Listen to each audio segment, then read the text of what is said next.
Hello बच्चों, very good more learning to all of you. एक बार आप सभी का फिर से स्वागत है विद्या आराधना एकेडमी लातूर के डिजिटल प्लेटफॉर्म में।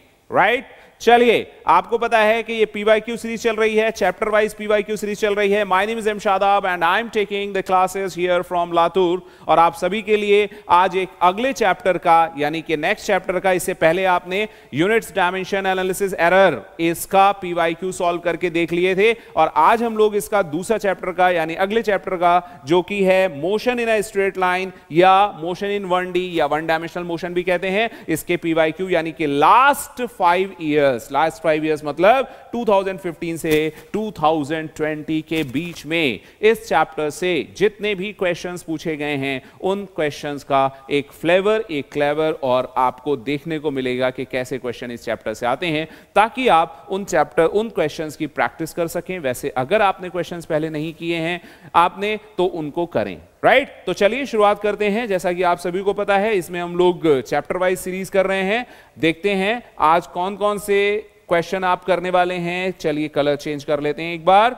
राइट, तो यहां पर पहला क्वेश्चन आपको दिख रहा है, बहुत ध्यान से देखिएगा। बहुत प्यारा सा सिंपल सा क्वेश्चन है, लेकिन एग्जामिनेशन पॉइंट ऑफ व्यू में बच्चों से गलत हुआ था क्योंकि वो इसको पकड़ नहीं पाए थे सही से। देखिए क्या करना है, 2 cars P and Q start from a point at the same time in a straight line। ध्यान से देखिएगा, स्ट्रेट लाइन में चल रहे हैं और पोजीशन रिप्रेजेंट की जा रही है। एक की पोजीशन कही गई है x is equal to AT plus BT square.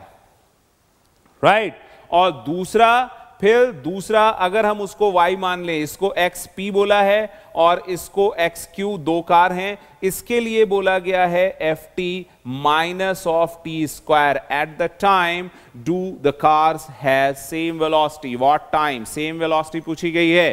तो अगर आप इसका डिफरेंशिएशन करेंगे एक बार तो वेलोसिटी ऑफ p मिलेगा जो आपको dxp डिवाइडेड बाई dt कहलाएगा, और यहां से मिलेगा a प्लस t का डिफरेंशिएशन 1, यहां से इसका डिफरेंशिएशन 2t होगा तो इसको आप 2bt कहेंगे। एक आपको वेलोसिटी मिल गई, इसका दोबारा डिफरेंशिएशन किया, आपने इसको वेलोसिटी ऑफ q कहा यानी कि dx of q divided by dt, तो ये आपको मिलेगा। बच्चों ध्यान से देखें, डिफरेंशिएट कर रहे हैं, t का डिफरेंशिएशन होगा 1 तो आप कहोगे इसको f माइनस, यहां पे आ जाएगा 2t।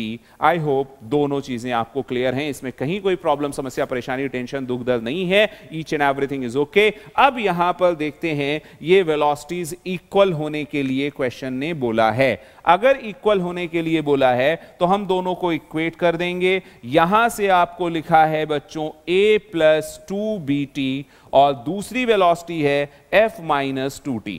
तो ये f माइनस 2t है, इसको हम यहां पे लाए, इधर आपने कहा 2bt और ये इधर आके प्लस हो जाएगा, इसको आप 2t कहेंगे और ये हो जाएगा f minus a। I hope आप सभी बच्चे इसको बहुत प्यार से समझ पा रहे होंगे। Is it clear to all of you? That's great. Copy में साथ में सॉल्व भी करते रहिएगा। यहां पे मैंने क्या किया, ट्वाइस ऑफ t को कॉमन लिया, ट्वाइस ऑफ t को, तो यहां पे बन गया है 1 प्लस b और यहां पे आ गया है f माइनस a और यहां से वो टाइम t आ जाएगा f माइनस a। ध्यान से देखिए बच्चों, f minus a divided by 2, 1 plus b। बहुत ही ज्यादा सिंपल क्वेश्चन था, बहुत ही ज्यादा सिंपल क्वेश्चन था। और इसका करेक्ट आंसर अगर आप देखेंगे तो इसका करेक्ट आंसर आपको यहां पे ये डी मिल रहा होगा, f minus a twice of 1 plus b. I hope आपको ये समझ में आया, बहुत ही सिंपल सा था। अगले क्वेश्चन पे चलते हैं, बहुत ही ध्यान से देखते हुए। कैलकुलेशन होगी तो आप उसको सॉल्व करें, कैलकुलेट करें, अपने आप सॉल्व करें। जितनी ज्यादा आप पेन से यानी लिखने वाला काम करोगे उतनी ज्यादा प्रैक्टिस होगी, उतना ही ज्यादा आपको सब्जेक्ट या कंसेप्ट्स क्लियर होंगे। चलते हैं अगले क्वेश्चन नंबर 2 की तरफ। देखते हैं क्वेश्चन नंबर 2 में क्या दिया गया है। क्वेश्चन आपके सामने है, the velocity of a particle is given as, और वो है v is equal to at plus of bt square, at plus of bt square. a and b constant हैं, ऐसा कहा गया है, a एंड b कांस्टेंट हैं। Then the distance traveled by between 1 and 2. Distance. तो पहले हमें वेलोसिटी को लिखना पड़ेगा dx/dt और ये आएगा at plus of bt square, right.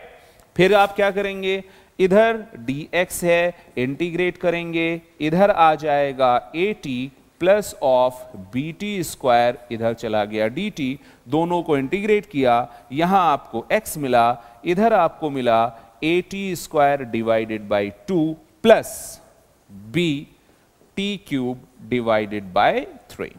ये आई होप आप सभी बच्चों को बहुत अच्छे से समझ में आया होगा। यहां पे मैंने किया क्या है, यहां पर सिर्फ और सिर्फ इंटीग्रेशन किया है। क्यों? वेलोसिटी से हमें डिस्प्लेसमेंट की वैल्यू निकालनी है। अब पूछा गया है 1 सेकेंड से 2 सेकेंड के बीच में क्या होगा, तो हम पहले x at t is equal to 2 निकालेंगे। At t is equal to 2, यहां पे आप 2 रखोगे, t का स्क्वायर कितना होगा बच्चों, t का स्क्वायर कितना होगा बच्चों, 2 का स्क्वायर 4, और जैसे यहां 4 रखोगे, यहां पर आप 4 रखेंगे, इस 2 से कैंसिल होके 2 आएगा, तो इधर बचेगा 2a, यहां बचेगा प्लस, और यहां अपने t इक्वल टू 2 रखा है, तो 2 दूनी 4 दूनी 8, ये हो गया 8b डिवाइडेड बाई 3। अभी आपको ये मिला x at t equal to 2। अब हम बात करें x at t is equal to 1।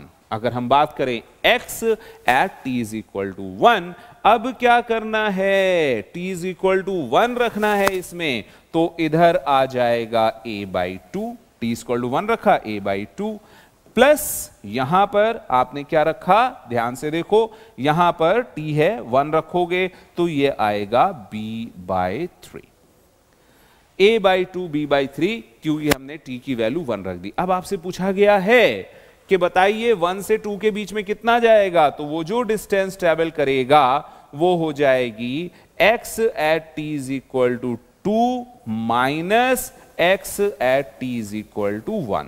तो at t is equal to 2 क्या था, 2a प्लस 8b/3, यहां से आप माइनस करोगे, t इज इक्वल टू 1 पे क्या है, a/2, और इधर है प्लस b/3। आई होप आप सभी को इसको सब्सट्रैक्ट करना आएगा। a से a यानी 2a है, उसमें से हाफ a, 2a से हाफ a गया, तो कितना बचा बच्चों, 3/2a, 2 वाला ज्यादा है, 8b ज्यादा है, यहां क्या बचेगा, प्लस का 7b/3। तो ये बिल्कुल सिंपल सा आंसर है, जहां पे आपने देख लिया, और हम ये एज्यूम कर रहे हैं कि a और b दोनों पॉजिटिव कांस्टेंट हैं और बीच में वेलोसिटी कभी जीरो नहीं होती है।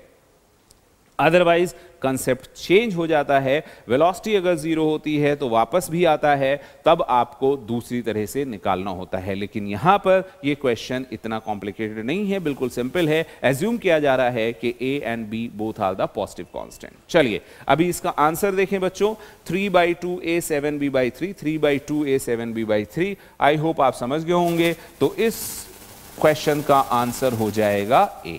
Is it clear to all? So nice of you. चलिए आगे बढ़ते हैं। ये क्वेश्चन नंबर 2 हो गया। क्वेश्चन नंबर 3, क्वेश्चन नंबर 3 में थोड़ा सा कैलकुलेशन ज्यादा है, इसलिए आप इसको बहुत प्यार से समझिएगा। है क्या? Particle of unit mass, unit mass, इसका मतलब है ये कहा गया है कि उसका मास 1 है, ठीक है। फिर one dimensional motion such that its velocity varies. अब वेलोसिटी आपको दे दी गई है as a function of x, और वो है beta x to the power minus twice of n, x to the power minus twice of n। I hope ये बात आपको समझ में आ रही होगी। कहीं किसी तरह की कोई प्रॉब्लम, समस्या, परेशानी, टेंशन, दुख दर्द नहीं है। Very nice. अब क्या है, कह रहा है beta and n are constant, ऐसा दिया, and x is the position of the particle, acceleration as a function of x। तो एक्सीलरेशन आपको पता होगा as a function of x v into dv/x होता है, v into dv/x। I hope इसमें कहीं कोई प्रॉब्लम नहीं है। v इंटू dv/x में कोई प्रॉब्लम नहीं है, फॉर्मूला है, एंड आई होप आप सभी को पता होगा। तो अभी हम लोग क्या करेंगे, पहले कोशिश करेंगे dv/dx निकालें। तो dv बाई dx निकालने के लिए मैं यहां इसको डिफरेंशिएट करता हूं विद रिस्पेक्ट टू x। आपको पता है बीटा एज इट इज होगा, डिफरेंशिएशन करेंगे x के रिस्पेक्ट में। तो यहां पर ध्यान देने वाली बात यह है कि जो 2n है वो पावर x के रिस्पेक्ट में, तो पावर पहले आ जाएगी, तो यहां twice of n into x की पावर -2n में से एक और कम हो जाएगा। तो dv बाय dx, बहुत ध्यान से देखना बेटा, माइनस ट्वाइस ऑफ बीटा, ये बीटा है और n है, माइनस ट्वाइस है, बीटा है, n है, और x की वैल्यू यहां से -2n - 1 इतनी आ गई है। ये वैल्यू है dv बाई dx की। ठीक है, ये एक्सीलरेशन नहीं है, एक्सीलरेशन होता है v into D by D x, जैसे मैंने आपको ये फॉर्मूला यहां पे बताया, v into D by D x, इसको ध्यान रखेंगे। अब मैं यहां पर एक्सीलरेशन निकालने के लिए इसी v की वैल्यू रखूंगा, तो v की वैल्यू आपको पता है बीटा इंटू एक्स की पावर -2n, फिर multiplied by dv by dx, वो आपने निकाल लिया है, multiplied by dv by dx आपने निकाला -2 बीटा n और x to the power -2n - 1। Is it clear? समझ में आ रहा है बच्चों? फिर से देखो, अभी हमने क्या किया, यहां से 2n बीटा बीटा, तो माइनस ट्वाइस ऑफ n और ये बीटा का स्क्वायर, x की पावर। अब देखो x की पावर ये और x की पावर ये, आपको पता है कि गुणे में घातें जुड़ जाती हैं, अब गुणे में घातें जुड़ जाती हैं तो ये -2n क्या हो जाएगा, -4n - 1, ये आपका एक्सीलरेशन मिल गया सीधे। तो -4n - 1 2n बीटा स्क्वायर, तो 2n बीटा स्क्वायर माइनस में, यानी ऑप्शन आपको आंसर के तौर पे सीधे सीधे दिख रहा है डी। आई होप ये बात आपको अच्छे से प्यार से समझ में आ गई। Is it clear?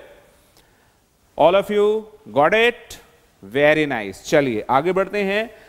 Question number 3 के बाद क्वेश्चन नंबर 4, बहुत ही प्यारा सा सिंपल सा क्वेश्चन। क्या कह रहा है, ball is thrown vertically downward, नीचे फेंका विद ए वेलोसिटी, नीचे फेंका विद ए वेलोसिटी, वो वेलोसिटी दे दी गई है 20 मीटर पर सेकेंड, ऐसा क्वेश्चन ने कहा। From the top of a tower it hits the ground after some time. अब जब ये ग्राउंड से हिट करती है, यहां से फेंका, यहां पे h हाइट या h डिस्टेंस नीचे आने के बाद, तो उसकी वेलोसिटी होती है बेटा 80 मीटर पर सेकेंड। आपसे कहा है height of the tower. I think बहुत ही छोटा सा, g की वैल्यू आपको दी हुई है 10, तो बहुत ही प्यारा सा सिंपल सा क्वेश्चन है। आपको बचपन से फॉर्मूला पता है, v square is equal to u square plus 2as। आपकी फाइनल वेलोसिटी पता है वो है 80, उसका स्क्वायर किया, इनिशियल पता है 20, आपने उसका भी स्क्वायर किया, प्लस इसलिए क्योंकि आपने फेंका नीचे है और इसकी ग्रेविटी एक्सीलरेशन भी नीचे की तरफ है, तो ट्वाइस g की वैल्यू आपने 10 रखी, s कितना है ये आपको कैलकुलेट करना है। Any problem? No problem, that's great. यहां पे आपने कहा 80 का स्क्वायर, तो ये हो जाएगा 6400। यहां पर आपने कहा है 20 है, तो इसका हो जाएगा 400 और प्लस ये हो जाएगा 20h। इसको आप इधर लाओगे तो 20h इज इक्वल टू, यहां से आपने 6400 माइनस 400, तो ये आ गया 6000 और ये है 20h, तो ये 0 यहां से, h इज इक्वल टू आप देखोगे तो 300 मीटर। सिंपल सा आंसर आई थिंक कहीं होगा, यस ऑब्वियसली है, तो आपको आंसर मिल गया है डी। आई होप इसमें किसी को भी कोई प्रॉब्लम या डाउट नहीं है, बहुत ही सिंपल सा क्वेश्चन था और आप बहुत ही आसानी से सॉल्व कर गए हैं। राइट। चलिए आगे बढ़ते हैं, क्वेश्चन नंबर 5 देखते हैं, फिर से बहुत छोटा सा। Preeti reach the metro station, found that escalator was not working. Escalator was not working, escalator move नहीं कर रही है। अब प्रीति को बेचारी को अकेले चढ़ना पड़ेगा। तो मान लीजिए प्रीति ये सीढ़ियों से ऐसे चढ़ के जाती है, प्रीति की अपनी स्पीड है v1 और वो l डिस्टेंस चढ़ती है। तो कह रहा है शी वॉक्ड अप, यानी प्रीति अपनी स्पीड से, जो स्पीड v1 है, स्टेशनरी एस्केलेटर के ऊपर जाती है तो उसको टाइम लगता है t1। आपको बचपन से फॉर्मूला याद होगा, s is equal to ut है। तो आप s l लगाओगे, यहां पे वेलोसिटी है इसकी v1 और टाइम लग रहा है उसको t1। क्लियर है। तो यहां से हम v1 की वैल्यू निकाल सकते हैं, v1 की value l divided by t1, अगर प्रीति को खुद वॉक करके चढ़ना पड़ेगा, है ना। अगला क्वेश्चन कह रहा है कि if the lift is working, देखो ऑन अदर डेज, आम दिनों में if she remains stationary, she remains stationary यानी खुद रुकी रहती है लिफ्ट के ऊपर, then the moving escalator takes her in time t2। तो जो खुद रुकी रहती है, एस्केलेटर उसको ऊपर लेके जाता है, खुद वॉक नहीं करती है, खुद खड़ी हुई है एस्केलेटर पे, एस्केलेटर अपनी वेलोसिटी से लेके जा रहा है। तो अगर एस्केलेटर अपनी वेलोसिटी से लेके जा रहा है तो उसकी वेलोसिटी अलग होगी, मान लीजिए है वो v2। अभी भी वो l डिस्टेंस ही लेके जाएगा, लेकिन अब उसको टाइम लगता है t2। तो सिमिलर फॉर्मूले से आपको यहां से v2 मिल जाएगा बच्चों l डिवाइडेड बाय t2। ये आपको दूसरा रिलेशन मिल गया। अभी कुछ पूछा नहीं है, पूछा क्या है कि अगर लिफ्ट भी मूव करे, ध्यान से पढ़िए आगे क्वेश्चन क्या कह रहा है, the time taken by her to walk up on moving escalator. Walk up यानी वो भी चलेगी और एस्केलेटर भी मूव करेगा। अब अगर दोनों ऊपर जा रहे होंगे, लिफ्ट भी ऊपर जा रही है, वो भी ऊपर जा रही है, तो उसकी स्पीड हो जाएगी v1 प्लस v2। v1 से वो खुद चल रही है और जिस पे चल रही है वो खुद v2 से जा रहा है, तो अभी भी उसको l डिस्टेंस ट्रेवल करनी है, t टाइम लगना है। तो अभी आप देखो उसकी स्पीड ये है, तो फिर से फॉर्मूला लगाओगे s is equal to ut। ध्यान से देखना, अभी s l कवर करनी है, u हो गई है उसकी v1 प्लस v2, टाइम इसको निकालना है t। तो आप यहां पर l रखोगे, v1 प्लस v2, तो v1 की वैल्यू ये है, आपने यहां रखा l अपॉन t1, v2 की वैल्यू आपने रखा l अपॉन t2, यहां आ गया t। l आपने कॉमन लिया, यहां से कैंसिल, इधर आया 1, इन दोनों को जोड़ोगे तो आएगा t1 plus t2 upon t1 t2 into t। यहां सॉल्व करेंगे, हमें ये t चाहिए, तो t इज इक्वल टू हो जाएगा t1 t2 upon t1 plus t2। तो ये सिंपल सा आंसर, और कितना है answer, t1 t2 upon t1 plus t2, ये वाला है b। तो इस क्वेश्चन का आंसर प्यारे बच्चों हो जाता है b। I hope there is no issue at all, आपको भी समझ में आ गया अच्छी तरह से। अगले क्वेश्चन पे चलते हैं, क्वेश्चन नंबर 6 कह रहा है पार्टिकल मूव्स अ डिस्टेंस। ये थोड़ा अच्छा क्वेश्चन है, और यहां पर x की वैल्यू, इसमें डिफरेंशिएशन थोड़ा सा अच्छा लगेगा, t प्लस 5 की पावर -1, तो उसको हम ऐसे लिख लेते हैं t प्लस 5। आई होप आपको समझ में आ रहा होगा।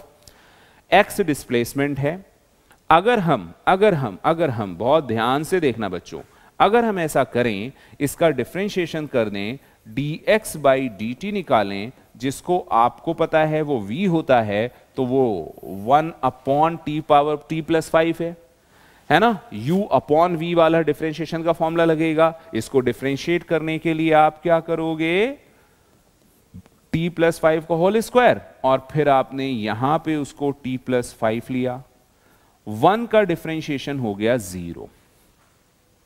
अब अगर 0 आ गया तो 0 का किसी भी मल्टीप्लाई करो, वैल्यू क्या हो जाएगी 0।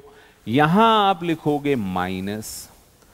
अब क्या है, अभी आपको 1 लिखना है। अब t प्लस 5 का डिफरेंशिएशन, t का 1 प्लस 5 का 0, तो आपको वेलोसिटी या ये कहिए dx बाई dt ये मिल गया है -1 अपॉन t प्लस, सॉरी यहां पे ये सिर्फ और सिर्फ t है, t+5, ध्यान से देखिए ये आ गया है t+5 का होल स्क्वायर। होल स्क्वायर को ध्यान रखिएगा, ये आपकी वेलोसिटी है, लेकिन इसने आपसे वेलोसिटी नहीं पूछी है, एक्सीलरेशन पूछा है, वो भी वेलोसिटी के टर्म में। तो हम लोग क्या करते हैं, यहां से -1/t⁵ है, वो रूट करके बाद में निकाल लेंगे। अभी सिर्फ प्रोपोर्शनैलिटी पूछा है, तो अभी हम इसको एक बार और डिफरेंशिएट करते हैं, माइनस को थोड़ी देर के लिए छोड़ते हैं। तो जब d2x/dt2 करेंगे, एक बार और डिफरेंशिएशन करेंगे, है ना, एक बार और डिफरेंशिएट वन मोर टाइम, यानी डबल डिफरेंशिएशन, तो यही चीज बन जाती है बच्चों एक्सीलरेशन। इसी को आप क्या कहते हो, एक्सीलरेशन। अब क्या होगा, माइनस तो हमने यहां रख लिया, इसका फिर से एक बार, तो ये क्या होगा, t+5 का होल स्क्वायर यानी पावर 4। डिनोमिनेटर का स्क्वायर होता है, डिनोमिनेटर खुद स्क्वायर में है, उसका भी स्क्वायर करेंगे तो पावर 4। अब यहां पे आप लिखोगे t+5 का स्क्वायर, लेकिन 1 है, इस 1 का डिफरेंशिएशन करोगे 0, तो इसका काम खत्म हो गया। फिर आप इसको 1 को ऐसे लिखोगे, 1 को ऐसे लिखोगे। अब आपको डिफरेंशिएट करना है t+5 के होल स्क्वायर का, इसका डिफरेंशिएशन देखो, 2 पावर पहले आ गई और इधर आया t+5 की पावर 2 - 1, यानी वो 1 रहा, और t+5 का दोबारा तो 1 + 0। देख लो भाई, डिफरेंशिएशन में गलती मत करना। बहुत सारे बच्चे नीट में डिफरेंशिएशन से बहुत घबराते हैं, है ना, हालांकि बहुत ही आसान सा है। अब देखो, ये तो हो गया पूरा 0, और ये माइनस और माइनस हो गया इधर प्लस, इधर बचा क्या 2, ये तो हो गया 1, 1 + 0 1, और इधर बचा है t+5, और यहां बचा है t+5 का पावर 4। तो एक t+5 यहां से कैंसिल होके 3 बचेगा। तो अब हम रिलेशन देखने जा रहे हैं। एक्सीलरेशन आपका आ गया है, देखो ध्यान से, एक्सीलरेशन क्या आया है, 2 / t+5, ये 2 इंटू कर लें 1/t+5 का क्यूब। क्लियर है बच्चों, कहीं कोई परेशानी है नहीं, एवरीथिंग इज ओके। हमें सिर्फ प्रोपोर्शनैलिटी निकालनी है, यानी हमें साइन से या किसी कांस्टेंट टर्म से कोई मतलब नहीं है। तो हम यहां पर आपको साइन छोड़ के सिर्फ प्रोपोर्शनैलिटी दिखाने के लिए कि v आपका आया था 1/t+5 का होल स्क्वायर। तो हम ये स्क्वायर का इधर रूट लाते हैं, रूट v हो जाएगा 1/t+5, है ना। अब ये चीज यहां रखोगे तो a को देखना कलर चेंज करके लिखें तो आपको ध्यान से और अच्छे से समझ में आए। तो इस एक्सीलरेशन में से हमने 2 इधर हटाया और इसको 1/t+5 की पावर 3 को ऐसे लिख दिया। Is it clear? अभी आपने जब इसको ऐसे लिखा है तो क्या होगा, एक्सीलरेशन इज इक्वल टू 2 और 1/t+5 ये है रूट v, और यहां पे है पावर 3, तो ये हो जाएगा 2। अच्छा, रूट का मतलब क्या होता है बच्चों, अंडर रूट का मतलब है पावर 1/2, उसकी पावर है 3, पावर की पावर हमेशा मल्टीप्लाई होती है, तो ये आ जाएगी 3/2, यानी acceleration is directly proportional to v⁴ 3/2। कौन सा आंसर, v⁴ 3/2, यानी इसका करेक्ट आंसर होगा बच्चों A, this one. Is it okay? Clear है भाई? Question number 6 okay. आगे बढ़ते हैं तेजी से। Question number, motion of a particle is given by value of acceleration. बहुत ही सिंपल सा है, एस आपको दिया है, ds/dt करो तो वो हो जाता है वेलोसिटी। कैसे होगा, यहां से देखो 3t³ ये 3 है, इसके साथ इधर आएगा तो 9 और उधर t² प्लस 2 7 के साथ आएगा मल्टीप्लाई 14t और प्लस 14 एज इट इज रह जाएगा। ये हो गया है आपका वेलोसिटी का फॉर्मूला। अभी इसी को 2 बार डिफरेंशिएट करो, d2s/dt2, है ना। तो एक बार कलर चेंज कर लें भाई, d2s/dt2, या ये कहो dv/dt, ये आपका एक्सीलरेशन कहलाएगा। ये 2 इसके साथ आएगा, 9 का 2 18t प्लस 14। अभी आपसे क्या कहा, at t is equal to 1, ऐसे क्वेश्चन ने कहा, तो अब हम a at t is equal to 1 निकालते हैं। तो 18 इंटू 1 प्लस 14, तो ये हुआ 18 प्लस 14, तो 14 दूनी 28 और 4 32। तो कितना हो गया बेटा, ये हो गया 32 metre per second square, right. Great, चलिए क्वेश्चन नंबर 7 भी हुआ। क्वेश्चन नंबर 8 चलते हैं, फिर से इंटीग्रेशन पे है। तो आप देख लो कि लास्ट 5 इयर्स में मोशन इन 1D से इंटीग्रेशन और डिफरेंशिएशन कितना ज्यादा इंपॉर्टेंट है। एक्सीलरेशन आपको दिया है कि acceleration a is equal to b into t, acceleration bt यानी टाइम के रिस्पेक्ट में है। अब आपसे पूछा है द डिस्टेंस, तो आपको s निकालना है, तो आपको इंटीग्रेट करना पड़ेगा। लेकिन आपसे कहा है पार्टिकल स्टार्ट्स फ्रॉम ओरिजिन, यानी x इज इक्वल टू 0 से स्टार्ट होता है, लेकिन वेलोसिटी उसकी इनिशियल कुछ और होती है। तो एक्सीलरेशन को आप लिख सकते हैं बच्चों dv/dt is equal to bt, यहां से dv इज इक्वल टू इधर bt इंटू dt, ये इंटीग्रेशन के फॉर्म में आ गया। तो जब टाइम 0 था तो उसकी वेलोसिटी थी v0 और टाइम था t, तो वेलोसिटी हो गई v। dv का इंटीग्रेशन आएगा v और फिर हम उसकी लिमिट लगाएंगे, तो बच्चों ये आ जाएगा v माइनस v0। यहां पर 0 और t, तो ये b और t का differentiation t square by 2, limit लगाओगे -0, तो ये यही आ गया। तो अब v इज इक्वल टू क्या हो गया, v0 उधर ले गए, तो v0 plus half b T square, ये वेलोसिटी का एक्सप्रेशन आ गया। अभी आपको क्या चाहिए था, डिस्टेंस का, यानी कि डिस्प्लेसमेंट, यानी कि x का एक्सप्रेशन। तो आप v को क्या लिख देंगे, ds डिवाइडेड बाय dt, और फिर से वही है v0 plus half bt square. अब हम t को उधर ले जा रहे हैं, तो ds is equal to v0 और ये आ गया dt plus half b T square, इधर आ गया dt। अभी आप इसको इंटीग्रेट कर रहे हो, इसलिए मैं कलर चेंज कर रहा हूं ताकि आप देख पाओ। फिर से हम इसको इंटीग्रेट करेंगे, ये भी इंटीग्रेट होगा, ये भी इंटीग्रेट होगा, राइट। अब इंटीग्रेशन में s कहां से स्टार्ट था, ओरिजिन से, तो ये 0 हो जाएगा, और t टाइम पे s ये भी हो जाएगा। यहां पर t क्या है, 0, और किसी टाइम t, यहां है 0 किसी टाइम t, तो इधर s माइनस 0 तो s रहेगा। यहां पे करोगे v0 और t का डिफरेंशिएशन dt का t plus half b constant है, इसका आएगा t³/3। इसको बहुत अच्छे से देखना, -0 है तो लिमिट लगाएंगे, -0 रखेंगे तो फिर से ऐसे ही रहेगा। अभी आपके पास आ गया v0t प्लस 1/, ये 2 और 3 मिलके 6bt³।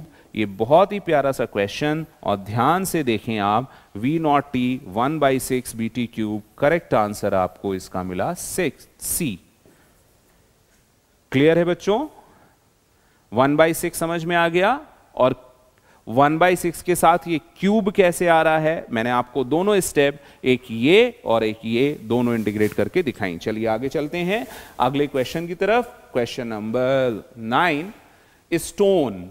अभी ये तो बहुत ही सिंपल सा है, इसको तो आपको याद रखना है कि स्टोन को अगर हम फ्री फॉल करते हैं तो t is equal to 0, t is equal to 1, t is equal to 2 और t इज इक्वल टू 3। तो अगर पहले में x चला है तो अगले 1 सेकेंड में वो 3x चलेगा, उसके अगले 1 सेकेंड में वो 5x चलेगा, उसके अगले 1 सेकेंड में 7x चलेगा। तो ये एक सिंपल सा फैक्ट है जो कि आपको याद रखना होता है कि अगर हम किसी भी बॉडी को u इज इक्वल टू 0 से या इनिशियल वेलोसिटी 0 से या रेस्ट से ड्रॉप करते हैं और वो अंडर ग्रेविटी या ग्रेविटेशनल एक्सीलरेशन या कांस्टेंट एक्सीलरेशन के अंडर मूव कर रही है, तो इक्वल टाइम इंटरवल में अगेन इक्वल टाइम इंटरवल में चली गई डिस्टेंसेस का रेशियो, चली गई डिस्टेंसेस का रेशियो 1, 3, 5, 7, 9 ऐसे होता है, राइट? तो आपको ये याद रखना है, फैक्ट है, क्लास में बताया जाता है कई बार, सभी लोग बताते हैं, कॉपी में भी लिखा होता है, नोट्स में भी। पहले 2 सेकेंड, अगले 2 सेकेंड, उसके अगले 2 सेकेंड, सेम रेशियो, कितना भी लो इक्वल होना चाहिए। पहले 5 सेकेंड, अगले 5 सेकेंड, अगले 5 सेकेंड, सेम रेशियो। पहले 10 सेकेंड, अगले 10 सेकेंड, उसके अगले 10 सेकेंड, सेम रेशियो, हमेशा इक्वल रेशियो रहेगा। मतलब यहां पे 5-5 सेकेंड में लिया, it covers a distance first 5 second, next 5 second and next 5 second. तो अगर पहले वाले में उसने h1 डिस्टेंस चली है तो अगले वाले में वो थ्राइस ऑफ h1 चलेगा, उसके अगले वाले में 5 टाइम्स ऑफ h1 चलेगा।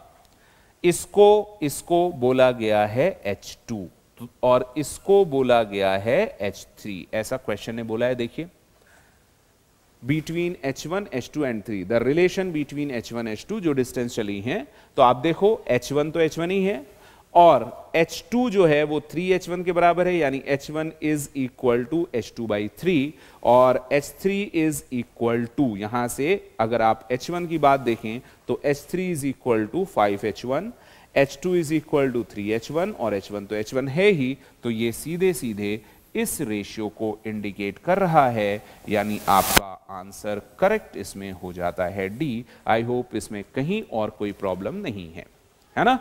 तो ये सारे के सारे क्वेश्चंस आपको याद रखने हैं, प्रैक्टिस करते रहना है। कंसेप्ट जो मैं बता रहा हूं, यदि इसी कंसेप्ट पे क्वेश्चन पूछे जाते हैं। चलिए क्वेश्चन नंबर 10 है, बस is moving with a speed. तो यहां पे एक बस को मान लेते हैं, इसकी स्पीड ले लेते हैं। ऐसा कहा गया है कि ये 10 मीटर पर सेकेंड की स्पीड है। On a straight road a scooterist wishes to overtake the bus in 100 second. तो जो स्कूटर है वो यहां पे है, पूछा गया है इसकी वेलोसिटी क्या होनी चाहिए जो कि इससे 1 किलोमीटर यानी कि 1000 मीटर की डिस्टेंस की आगे 1000 मीटर की डिस्टेंस पर है, इसको ओवरटेक यानी ये यहां से यहां पहुंचना चाहती है, इससे आगे निकलना चाहती है। टाइम है 100 सेकेंड्स। ठीक है, बहुत ही सिंपल सा क्वेश्चन है। तो कह रहा है कि बताइए स्कूटरिस्ट की स्पीड क्या होना चाहिए। तो बच्चों, जब दो ऑब्जेक्ट एक साथ मूव कर रहे होते हैं सेम टाइम पे, then we will solve this type of question with the help of relative velocity. Relative velocity का कंसेप्ट क्या कहता है, अगर दो ऑब्जेक्ट मूव कर रहे हों, एक को रेस्ट में मान लो, रेस्ट में करो नहीं, है ना, रेस्ट में एज्यूम कर लो कि ये रेस्ट में है। उसको रेस्ट में मानने के लिए उसकी वेलोसिटी और एक्सीलरेशन रिवर्स करके पहले को देना पड़ेगा। तो उसकी जो 10 वेलोसिटी है वो रिवर्स करके इसको देनी पड़ेगी, है ना। तो अब इसकी वेलोसिटी कितनी हो गई, v-10, और ये रुक गया। अब इसको उस तक पहुंचने के लिए, उसको ओवरटेक करने के लिए, उसके बराबर पहुंचने के लिए कितनी डिस्टेंस जाना है, आपने रेस्ट में एज्यूम किया तो इसको सिर्फ जाना है 1000 मीटर। और फिर यहां से यहां पहुंचने में टाइम कितना लगे, 100। एक्सीलरेशन है नहीं, फॉर्मूला आपका लग सकता है s is equal to u t. S cover करनी है 1000, u की वैल्यू है v-10। देखो रिलेटिव वेलोसिटी v-10, और टाइम जो लगना है वो कहा गया है 100। तो यहां से 2 0, इस 2 0 से कैंसिल, और v-10 इज इक्वल टू 10 बचा, तो v इज इक्वल टू हो गया 20 मीटर पर सेकेंड। तो आई होप ये 20 मीटर पर सेकेंड यहां से आपको मिला, और इस क्वेश्चन का आंसर आपको मिल गया डी, और कहीं इसमें कोई प्रॉब्लम, समस्या, परेशानी, टेंशन, दुख, दर्द नहीं है। क्लियर है? Very nice. चलिए अभी हम लोग ने क्वेश्चन नंबर 10 देखा। Question number 11, 150 metre train, 150 metre की लेंथ की एक ट्रेन है। ये 150 मीटर है बच्चों, और आपको पता है डायरेक्शन नॉर्थ एंड साउथ, यहां है नॉर्थ और यहां है साउथ। तो एक टुवर्ड्स नॉर्थ, तो मान लेते हैं इधर है नॉर्थ, तो ये इधर जा रही है, और इसकी स्पीड है going towards north direction at a speed of 10 metre per second. ये हो गई 10 मीटर पर सेकेंड। क्लियर? आगे क्या क्वेश्चन ने कहा है, a parrot flies at a speed, एक पैरट है, वो पैरट इसके अपोजिट डायरेक्शन में जा रहा है, वो 5 मीटर पर सेकेंड से मूव कर रहा है, राइट, साउथ डायरेक्शन, इसलिए अपोजिट है, parallel to the railway track, the time taken by the parrot to cross the river. तो जब भी दो ऑब्जेक्ट मूव कर रहे हों तो एक को रेस्ट में मानो, जब दो ऑब्जेक्ट मूव कर रहे हो एक को रेस्ट में मानो। अगर आपने इसको रेस्ट में मान लिया तो अब पैरट को इसको क्रॉस करने के लिए सिर्फ यहां से यहां आना है, और इसकी वेलोसिटी, क्योंकि आपने इसको रेस्ट में माना है, ये कंसेप्ट है रिलेटिव वेलोसिटी का, अगर दो ऑब्जेक्ट मूव कर रहे हो तो किसी एक को रेस्ट में मानिए और जिसको रेस्ट में मानिए उसकी वेलोसिटी रिवर्स करके दूसरे को दीजिए। आपकी वेलोसिटी 10 इधर थी तो आपने रिवर्स करके 10 इधर दे दी, तो अब velocity of the parrot relative to the train, है ना, रिलेटिव टू द ट्रेन, है ना, कितनी हो गई बच्चों, 10 + 5, यानी कि ये हो गई है 15 मीटर पर सेकेंड। क्रॉस करने के लिए 150 मीटर जाना है, फॉर्मूला आप S = UT लगाएंगे, S है 150 और U की वैल्यू जो देखनी है वो U की वैल्यू है 15, आपको निकालना है T = हो जाएगा 10 सेकेंड। आई होप आंसर आपको मिल गया है, इसको बोला जाएगा answer D. Is it clear? Very good. चलिए देखिए एक लास्ट और क्वेश्चन है छोटा सा। Car is moving along a straight road with uniform acceleration, passes through T 2 point P and Q। ये पॉइंट है P और ये पॉइंट है Q, है ना। यहां से कितनी स्पीड इसकी होती है, separated distance, separated by a distance, और वो डिस्टेंस हमको पता नहीं तो उस डिस्टेंस को हम लोग S ले लेते हैं, और 30 यहां पर है उसकी स्पीड 30 किलोमीटर पर आवर। यहां पर उसकी स्पीड देखोगे तो वो स्पीड होगी 40 किलोमीटर पर आवर, ठीक है। इस स्पीड से ये क्रॉस करती हैं। अब पूछा क्या गया है, the velocity of the car Midway between, तो ये वेलोसिटी u, ये v मान लें, इसके लिए हम रिलेशन क्या लगाएंगे, v² = u² प्लस 2as। बहुत ध्यान से देखना, वहां पे वेलोसिटी हो गई है 40 तो हम इसको लिखेंगे 40, और देखो आंसर भी किलोमीटर पर आवर में दिया है, और यहां पे s भी हम किलोमीटर में लेंगे तो यूनिट चेंज करने की जरूरत नहीं है, तो 40², यहां पर था 30 तो 30² plus twice, let acceleration is a, acceleration नहीं दिया हुआ है, और ये हो गया s। तो यहां से आप क्या करोगे, ये आ जाएगा 1600, इसको इधर लाओगे तो माइनस आएगा तो आप 900 करोगे, और इधर आ जाएगा = 2as। तो 16 - 9 कितना हो गया, 700। इस 2s को हम इधर ले आए तो ये आपको एक्सीलरेशन मिल गया। क्लियर है? बहुत सिंपल सा, हमने एक्सीलरेशन कार का नहीं दिया था तो जो डेटा दिया था उससे क्या किया आपने, कार का एक्सीलरेशन निकाला। अब क्या करना है कि आप कार का एक्सीलरेशन निकालने के बाद आपसे पूछा है कि मिडवे पे, मतलब जहां वो जा रहा था उसमें मिडवे, तो जहां जा रहा था तो ये इनिशियल हो गया। अब इसके बीच में एक पॉइंट मान लेते हैं T, यहां पे इसकी वेलोसिटी मान लेते हैं v। अगर मिडवे है तो यहां तक की डिस्टेंस हो जाएगी बच्चों s/2। अभी क्या करना है कि इसके और इसके बीच में इक्वेशन लगानी है, तो फिर से लगाया, v² = u² प्लस 2as।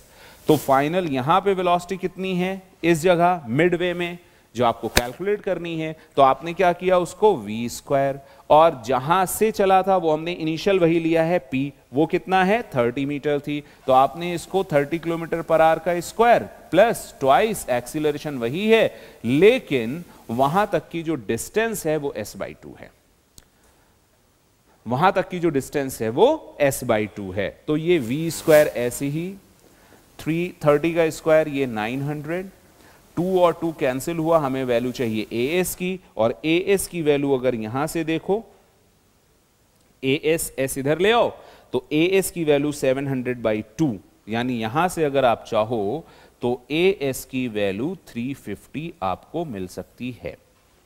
2 से हमने 350 से कैंसिल किया, 2 ये बचेगा 350, और s इधर लाए तो as की वैल्यू 350 वो यहां रख दी, तो ये आ गया 350। तो v² = 9 और 3, कितना हो गया 1250। तो v स्क्वायर को क्या लिख सकते हो 625 गुणे 2। अब आप रूट लोगे तो 625 का रूट तो हो गया 25 और 2 का रूट हो गया √2 और यूनिट हम लोग किलोमीटर पर आवर लेके चल रहे हैं तो किलोमीटर पर आवर यानी 25√2। Correct answer would be C. तो इस क्वेश्चन का आंसर निकल आया बच्चों सी। अप्रोच और तरीका आप देख लीजिए।